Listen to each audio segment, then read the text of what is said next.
En esta memoria del martirio de San Juan Bautista, leemos el Evangelio según San Marcos en el capítulo 6, versículos 17 al 29.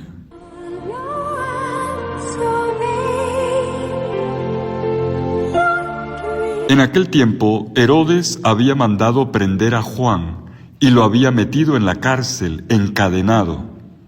El motivo era que Herodes se había casado con Herodías, mujer de su hermano Filipo, y Juan le decía que no le era lícito tener la mujer de su hermano. Herodes aborrecía a Juan y quería quitarlo de en medio. No acababa de conseguirlo porque Herodes respetaba a Juan, sabiendo que era un hombre honrado y santo, y lo defendía. Cuando lo escuchaba, quedaba desconcertado y lo escuchaba con gusto.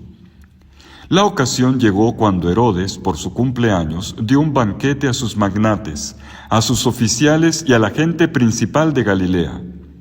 La hija de Herodías entró y danzó, gustando mucho a Herodes y a los convidados. El rey le dijo a la joven: «Pídeme lo que quieras, que yo te lo doy». Y le juró: «Te daré lo que me pidas, aunque sea la mitad de mi reino». Ella salió a preguntarle a su madre: «¿Qué le pido?». La madre le contestó: «La cabeza de Juan el Bautista». Entró ella enseguida a toda prisa, se acercó al rey y le pidió: «Quiero que ahora mismo me des en una bandeja la cabeza de Juan el Bautista».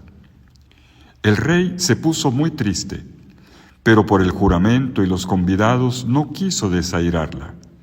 Enseguida le mandó a un verdugo que trajese la cabeza de Juan. Fue, lo decapitó en la cárcel, trajo la cabeza en una bandeja y se la entregó a la joven. La joven se la entregó a su madre. Al enterarse sus discípulos, fueron a recoger el cadáver y lo enterraron. Palabra del Señor. Gloria a ti, Señor Jesús.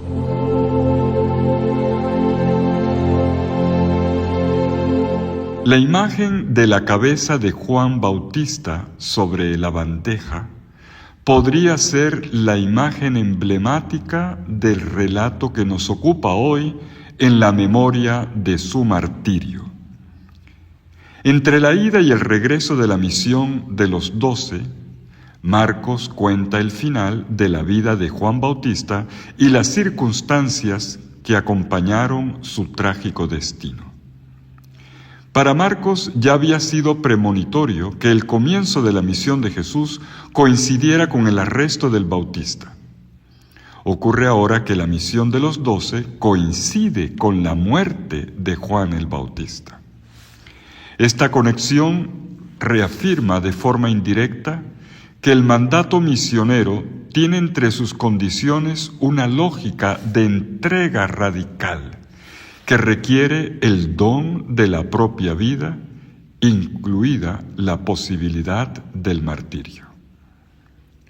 ¿Cómo fue que un rey que admiraba tanto la predicación y la persona de Juan se dejó enredar hasta el punto de mandar a matarlo? El narrador de Marcos elabora cuidadosamente la historia de este asesinato, representando a Herodes como un hombre continuamente dividido y prisionero de sentimientos contradictorios. La historia progresa en 5 pasos.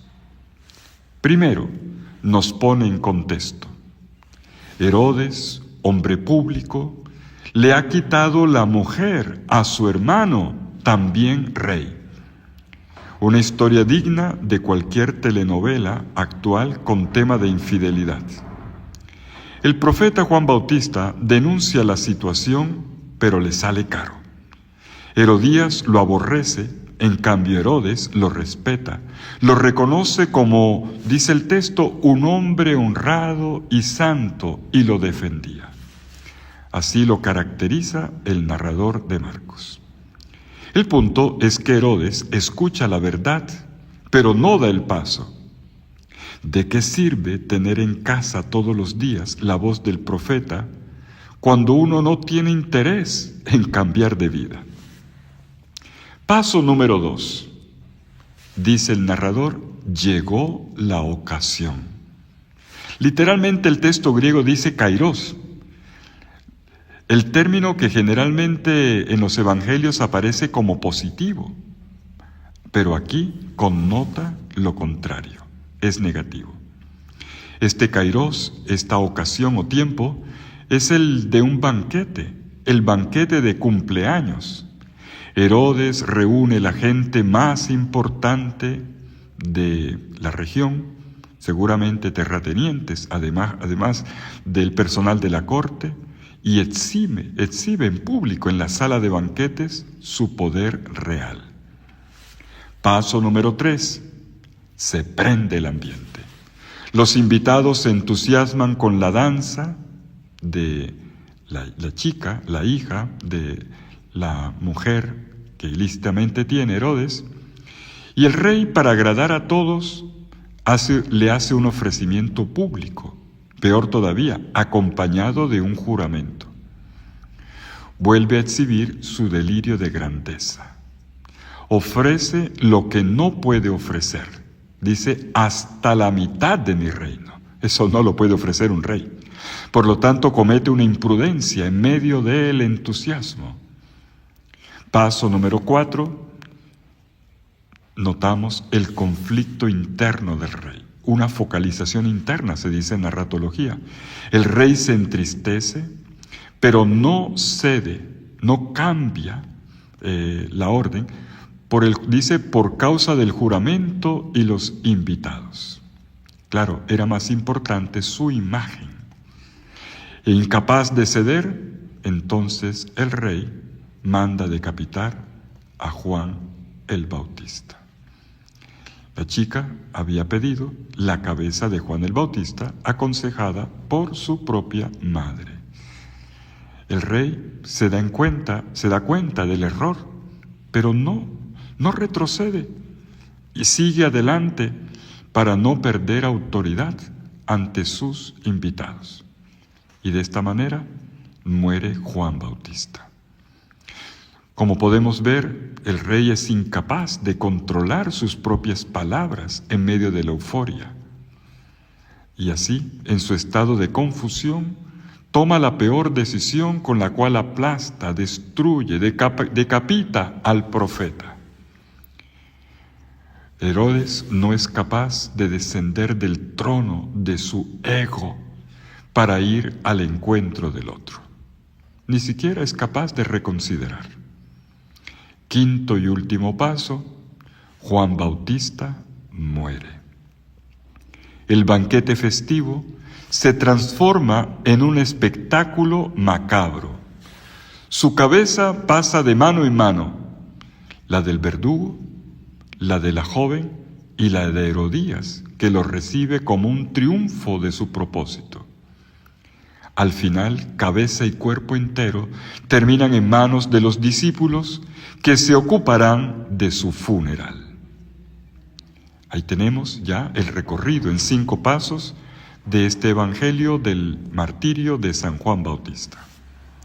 Pero notemos ahora, para concluir, un detalle. La palabra pasa examen a la conciencia. El lector de Marcos asiste a cada una de estas escenas que hemos enumerado desde un ángulo privilegiado que le permite ver a fondo el juego de pasiones puestos en escena. Ve cómo Herodes quiere mantener siempre el control ante todos, asegurar su estatus como rey, y también el revés que experimenta cuando un giro inesperado toma una decisión para asegurar su autoridad. Y el lector sabe que la cosa se le salió de las manos al rey. En cuanto el rey exhibe su poder sobre el profeta y muestra ante sus invitados que tiene el control, el lector se da cuenta de otra cosa. En realidad asiste al proceso de degradación del rey. Observemos esto. Primero, no afronta la verdad. La sabe, pero no cambia. cuando Juan Bautista lo denuncia. Luego vemos que no tiene control sobre sus propias emociones. No parece darse cuenta de que al ofrecer la mitad de su reino a una joven bailarina, está poniendo a todo el pueblo en un riesgo muy grave. No puede poner al frente del reinado a una joven inexperta en gobierno, pero le ofrece la mitad del reino. Pero más adelante, cuando esta joven no le pide la mitad del reino, sino la cabeza de Juan Bautista, se da cuenta del error y no es capaz de reconsiderar, de ceder, y entonces toma una decisión basada en la conservación de su honor ante sus nobles invitados. Y es así como se procede a la decapitación de Juan el Bautista. En otras palabras, un rey que intenta exhibirse como inteligente y poderoso, al final resulta mostrando lo contrario. Un hombre superficial, estúpido e imprudente. Irónicamente, el que debía defender a sus súbditos es quien los mata, y solamente por mantenerse en su puesto, en su poder.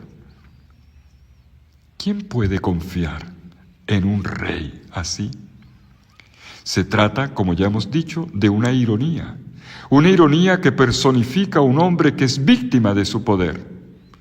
Entre más altas son las responsabilidades, mayor es el riesgo de perder la flexibilidad interna, y todo por cuidar la imagen. Pero se trata también de alguien que, a pesar de todo, se deja estremecer, al menos al inicio, por la palabra de Dios que le predica el profeta.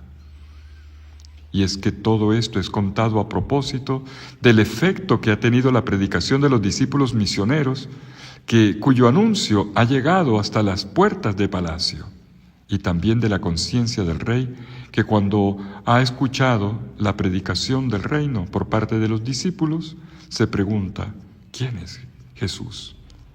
Y considera la posibilidad de que sea Juan Bautista que haya resucitado, el mismo a quien él mató. Por lo tanto, la conciencia le está remordiendo. La predicación del Evangelio le ha hecho evocar la historia de sus errores que ha conducido al martirio de Juan Bautista.